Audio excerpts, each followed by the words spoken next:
of the 7th week of Easter. In the first reading of the liturgy of today and tomorrow, we are reading in the speech of Peter, the farewell speech of St. Paul to the elders of Ephesus, where he spent 3 years. Paul gives a summary of his missionary activity throughout Asia Minor and Greece. He knows that going to Jerusalem, he will most likely be made a prisoner for having preached the good news to the Gentiles. Indeed, he has spared no effort. He gave himself totally to the mission, suffering persecution and rejection.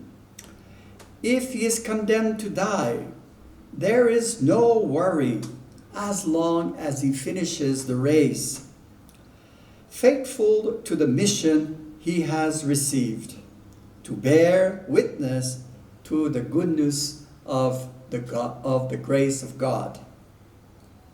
The believers listen to him attentively, and as we will see tomorrow, they are saddened by what Paul is telling them, that they will see his face no more.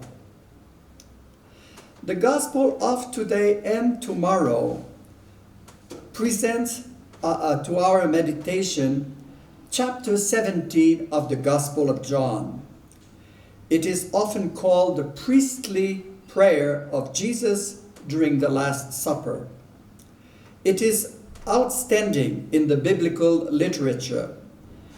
It is very much written like the prologue of the Gospel of John, a poetic meditation on the glory that the Father will receive by the death and resurrection of Jesus. In the Old Testament, important persons were having a long prayer to God before dying. They wanted to give thanks to God. They wanted to recommend their souls to his mercy, and especially ask protection for those they have loved and guided. This is the literary process to which the farewell speech of prayer of Jesus is referred to. Jesus will pray for himself, for his own glorification.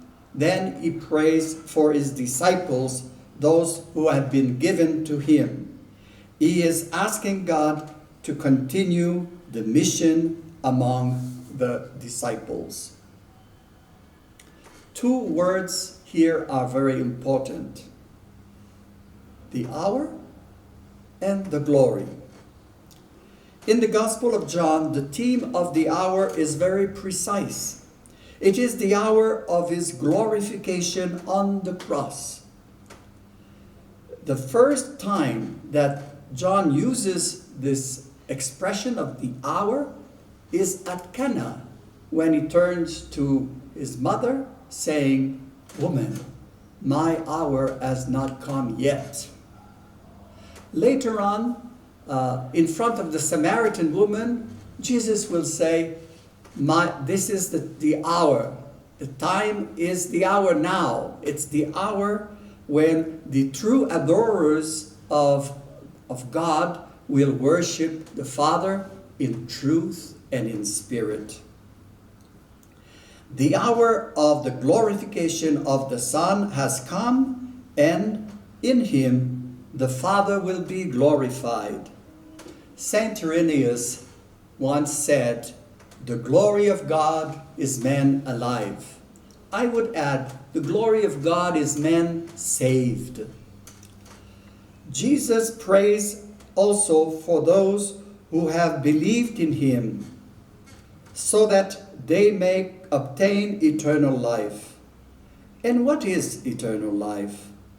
It is to know Jesus and the one who sent him, to know God is to recognize him, to confess his name, and to obey his command. The mission of Jesus had been to reveal the Father, his holiness, his merciful love. Jesus praised the fact that his disciples have believed in him and have kept his word. In conclusion of the first part of that prayer, Jesus praised the Father to keep and protect his disciples, that they be one, as we are one, Father, you and me in you. That will be developed in the Gospel of tomorrow. On this day, the 26th of May, I ask you to join me in a prayer of thanksgiving for the 46th anniversary of my priestly ordination. I present to God all the people who have crossed my way and have shown me how to serve the Lord, and all despite my weaknesses. They have taught me how to love the church and to be